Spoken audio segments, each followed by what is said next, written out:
पिछले एपिसोड में आपने देखा कि राक्षस ने नागराज को घायल कर दिया था। उसके बाद करण ने मणि की सहायता से राक्षस से युद्ध करके उसे घायल कर दिया था, परंतु राक्षस वापस जिंदा हो गया था। अब आगे बरकासुर फिर से जिंदा हो जाता है। तब ये देखकर सभी हैरान हो जाते हैं और ये सोचने लगते हैं कि वो इस राक्षस को कैसे खत्म करेंगे। ओए यार, राक्षस तो फिर जिंदा हो गया जी। ਅਸੀਂ ਹੁਣ ਕੀ करेंगे जी? पाजी, इस राक्षस को हराना भी एक बहुत ही बड़े रहस्य की बात है। करण, इस राक्षस को पूरी तरीके से खत्म करने का केवल एक ही तरीका है। इस बार तुम इस पर मणि से आक्रमण करना। उसके बाद जब ये मणि के प्रहार से कुछ समय के लिए बेहोश हो जाएगा, तब तुम जल्दी से उसके पास जाकर जो उसके गले में लॉकेट है उसे निकाल लेना और तोड़ देना। उस लॉकेट में ही इस राक्षस के प्राण हैं। जी महाराज, जैसी आपकी आज्ञा। मैं अभी उसके गले से वो लॉकेट निकालने का प्रयास करता हूँ। क्या हुआ बच्चों, तुम मुझसे डर गए क्या? ओए, ਅਸੀਂ किसी से डरते नहीं है। तुसी सानू बच्चा समझने की भूल ना करियो। रुक तानू तो मैं होना सबक सिखांदा हूं। उसके बाद तेजिंदर सिंह उस राक्षस पर अपनी तलवार से आक्रमण करता है, परंतु राक्षस तेजिंदर सिंह को अपने हाथों में उठा लेता है। क्यों, क्या हुआ? अब करो मेरा मुकाबला। ओए राक्षस, तुसी पहले मैनू नीचे तो उतारो। बरकासुर, तुम तेजिंद्र जी को नीचे छोड़ दो, मैं तुम्हारा मुकाबला करूंगा। ठीक है, लगता है यहाँ पर तुम सबको मरने की कुछ ज्यादा ही जल्दी है। मैं सबसे पहले शुरुआत तुमसे ही करता हूँ। उसके बाद बरकासुर तेजिंदर सिंह को छोड़ देता है और फिर वो करण के साथ युद्ध करने लगता है। बरकासुर, तुम्हारा अंत अब आ चुका है। तुम बहुत ही अच्छा मजाक कर लेते हो बच्चे। उसके बाद करण की मणि से बहुत तेज रोशनी निकलती है। वो रोशनी सीधे जाकर बरकासुर से टकरा जाती है। उसके बाद बरकासुर घायल हो जाता है और फिर वो नीचे गिर जाता है। करण, यही अच्छा मौका है। तुम जल्दी से जाकर बरकासुर के गले से वो लॉकेट निकाल लो। जी नागराज जी, मैं अभी लॉकेट लेकर आता हूँ। उसके बाद करण जल्दी से दौड़कर बरकासुर के पास जाता है और उसके गले से लॉकेट निकाल लेता है। जैसे ही करण उसके गले से लॉकेट निकालता है, बरकासुर को होश आ जाता है। नहीं, तुम ऐसा नहीं कर सकते। मुझे मेरा लॉकेट वापस दो। उसके बाद बरकासुर जल्दी से करण के पीछे दौड़ता है, परंतु तब तक करण लॉकेट को तोड़ देता है। नहीं! उसके बाद बरकासुर वहां से गायब हो जाता है। वाह करण, तुमने तो बरकासुर को खत्म कर दिया। शाबाश करण, तुमने हम सबको बचा लिया। ये सब तो नागराज जी की वजह से ही संभव हो सका है। नागराज जी, आपका हमारी सहायता करने के लिए बहुत बहुत शुक्रिया। कोई बात नहीं करण, ये तो मेरा फर्ज था और तुम सभी बहुत ही अच्छे और ईमानदार बच्चे हो, इसलिए तुम्हारी सहायता तो मुझे करनी ही थी। नागराज जी, थोड़ा बहुत बहुत शुक्रिया जी। जे आज तुसी साडी मदद ना करते ते असी ता इस राक्षस का मुकाबला ना कर पाते और ना ही करण पुत्र ना ठीक कर पाते। नागराज जी, क्या अब आपकी चोट ठीक है? हाँ, मुझे ज्यादा चोट नहीं लगी है। मैं जल्दी ही ठीक हो जाऊंगा। आप सभी चिंता ना करें। नागराज जी, क्या मैं आपसे एक और प्रश्न पूछ सकती हूँ? हाँ बुलबुल, पूछो, तुम्हें क्या पूछना है? क्या आप सितारा को जानते हैं? क्योंकि जब हम आपसे पहले जंगल में मिले थे, तब आप पहले तो हमारी बातों पर बिल्कुल भी विश्वास नहीं कर रहे थे, परंतु जैसे ही हमने सितारा का नाम लिया, आपने हमारी बातों पर तुरंत विश्वास कर लिया और हमें आसानी से आगे जाने की आज्ञा भी दे दी। तुम बहुत ही समझदार हो। मैं इस सवाल का जवाब तुम्हें जल्दी ही दूंगा। जब सही समय आएगा तब मैं तुम्हें सारी बात बता दूंगा। कहीं ऐसा तो नहीं नागराज जी कि सितारा ने कुछ गड़बड़ की हो और जब वह ठीक हो जाएगा तो आप उससे अपना बदला लोगे? वो अभी नादान है, अभी उसे जादू करना अच्छे से नहीं आता। अगर उसे कोई गलती हुई हो तो कृपया उसे क्षमा कर दीजिए।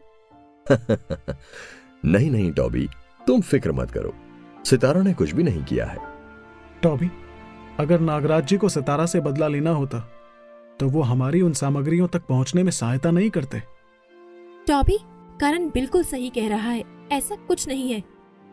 ठीक है दोस्तों, मेरे चलने का समय हो गया है। आप सभी अपनी आगे की यात्रा ध्यानपूर्वक करना और अगर आप सभी को दोबारा मेरी सहायता की जरूरत हो तो मुझे अवश्य याद करना। फिर करण और करण के दोस्त अपनी आगे की यात्रा आरंभ कर देते हैं। वे जंगल में थोड़ी ही दूर पहुंचते हैं कि करण अपनी तलवार निकाल लेता है। सैनिकों, इन सभी को बंदी बना लो क्या अब करण को फिर से किसी राक्षस ने अपने वश में कर लिया है? नहीं, आप फिर से नहीं। नागराज जी अभी ही यहाँ से गए हैं। भला अब हम उनके बिना करण को वापस कैसे होश में लाएंगे? दोस्तों ध्यान से, करण पर आक्रमण मत करना। वो अभी फिर से पहले जैसे अपने होश में नहीं है। अरे दोस्तों, मैं तो बस मजाक कर रहा था। मैं अपने पूरे होश में हूँ, मुझे कुछ भी नहीं हुआ है। अजी पुत्र जी, तुसी तो सानू बिल्कुल डरा दिता। हाँ करण, तुमने तो हमें डरा ही दिया था।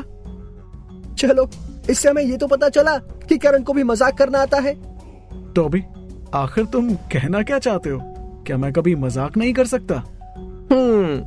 तुम्हें देखकर तो लगता है कि मजाक करना तुम्हारे बस की बात नहीं है। बस करो टॉबी, तुम भी ना अब करण को ज्यादा मत छेड़ो। शुगर, मैंने कहाँ कुछ किया है? करण और उसके सभी दोस्त ऐसे ही बातें करते हुए जंगल के अंदर तक पहुंच जाते हैं। उसके बाद उन सभी को बहुत जोरों से भूख लगती है। तब उन्हें वहां पर एक कुटिया नजर आती है। देखो वहाँ एक कुटिया है, क्या हम सभी वहाँ जाकर थोड़ा आराम कर ले? और मुझे बहुत जोरों से भूख भी लगी है, हम उनसे कुछ खाने को भी मांग लेंगे। ओए पुत्र जी, तुसी बिल्कुल सही कहने पाए हो। भूख तो मैंने भी बड़ी जोरान दी लगती पाई है। ठीक है, तो फिर हम सभी वहां पर चलते हैं। उसके बाद करण और उसके सभी दोस्त उस कुटिया के दरवाजे को खटखटाते हैं। तब उसके अंदर से एक व्यक्ति बाहर आ जाता है। आप सभी कौन हैं और आपको मुझसे क्या काम है? हम सभी नीलगिरी पर्वत की यात्रा करने के लिए निकले थे और हम सभी काफी थक गए हैं, इसलिए क्या हम यहाँ पर आज रात रुक सकते हैं? ठीक है, आप सभी अंदर आ जाइए। क्या हमें कुछ खाने को मिल सकता है? मुझे बहुत जोर से भूख लगी है। मुझे भी किसी काम से बाहर जाना है। रसोई घर में सारा सामान रखा है, आप स्वयं भोजन बनाकर खा सकते हैं। कोई बात नहीं, आप जाइए, हम खुद खाना बनाकर खा लेंगे। उसके बाद वो व्यक्ति वहां से चला जाता है। फिर करण और बुलबुल मिलकर सभी के लिए भोजन बनाते हैं। उसके बाद सभी भोजन करने लगते हैं। वाह बुलबुल, अब तो तुम बहुत ही स्वादिष्ट खाना बनाती हो। हाँ, मुझे तो बहुत जोर से भूख लगी थी। हमने कितने समय से खाना नहीं खाया। उन राक्षसों से युद्ध करने की वजह से हम उसी में इतना व्यस्त थे, साथ ही हमें फल खाकर गुजारा करना पड़ रहा था। अब इतना स्वादिष्ट खाना खाकर मुझे तो मजा आ गया। हाँ बुलबुल, इतने स्वादिष्ट भोजन के लिए तुम्हारा शुक्रिया। बस बस, मेरी इतनी तारीफ भी मत करो। वैसे तारीफ करने के लिए सभी का शुक्रिया। उसके बाद सभी भोजन कर लेते हैं। सभी बहुत ज्यादा थक चुके थे, इसलिए उन्हें बहुत ज्यादा नींद आ रही थी। आखिर वह व्यक्ति कहाँ चला गया है और वह कब तक वापस लौटेगा? पता नहीं करमजीत, परंतु जब तक वो व्यक्ति नहीं आता हमें उसका इंतजार करना होगा। परंतु करण, रात भी होने लगी है और हम इतने ज्यादा थक गए हैं, हमें नींद भी आ रही है। फिर हम सभी को सुबह उठकर वापस अपनी यात्रा भी आरंभ करनी है। हम सभी को सो जाना चाहिए, क्योंकि क्या पता हमें फिर से किस राक्षस का सामना करना पड़ जाए। करण पुत्र, लो बिल्कुल सही कहना पाया है। असी सबनू सो जाना चाहिए। ठीक है पाजी, हम सभी सो जाते हैं। जब वो व्यक्ति आएगा तब मैं उठ जाऊंगा। सभी बहुत ज्यादा थक गए थे, इसलिए उन्हें बहुत गहरी नींद आ जाती है। उसके बाद सभी आराम से सो जाते हैं। फिर जब सभी सुबह सोकर उठते हैं, तब वे सभी खुद को एक बड़े से महल में पाते हैं। अजी, अब है कि जादू होया? मुझे लगता है कि मैं कोई सपना देख रहा हूँ। नहीं नहीं, ये कोई सपना नहीं है, हम सच में एक महल में हैं। परंतु हम तो रात को उस कुटिया में सोए थे ना, तो फिर सुबह हम यहाँ पर कैसे उठे? और यहाँ पर इतना अंधेरा क्यों है? मुझे तो यहाँ पर डर लग रहा है। डरो मत शुगर, मैं हूं ना यहाँ पर भी, हमेशा की तरह तुम्हारे साथ में। दोस्तों, तुम सभी अपना ध्यान रखना, ये कोई मायावी जाल भी हो सकता है। हाँ करण, तुम बिल्कुल सही कहते हो। हमें कुछ भी करने से पहले सोच समझकर कदम रखना होगा। सब अपना अपना ध्यान रखना। जब वे सभी आपस में बातें कर रहे थे, तभी उनके सामने से एक बूढ़ा आदमी और एक बूढ़ी औरत आते हैं। बच्चों, आप सभी का हमारे महल में स्वागत है। हम आपका बहुत दिनों से इंतजार कर रहे थे। आखिर आप सभी यहाँ पर आ ही गए। परंतु आप कौन है और आप हमें कैसे जानते हैं? करण बेटा, हम तुम्हें बहुत अच्छे से जानते हैं। तुम सब फिक्र मत करो, इसे अपना ही घर समझो। यहाँ पर तुम्हें कोई नुकसान नहीं पहुंचाएगा। करण और उसके दोस्त रात को एक छोटी सी कुटिया में सोए थे, परंतु वे सुबह उठे तो वो एक अजीब महल में थे। आखिर ये सब क्या था? कोई पहेली या कोई मायावी जाल? और वो बूढ़े व्यक्ति कौन थे? ये सब जानने के लिए बने रहिएगा तिलिस्मी कहानी के अगले एपिसोड तक।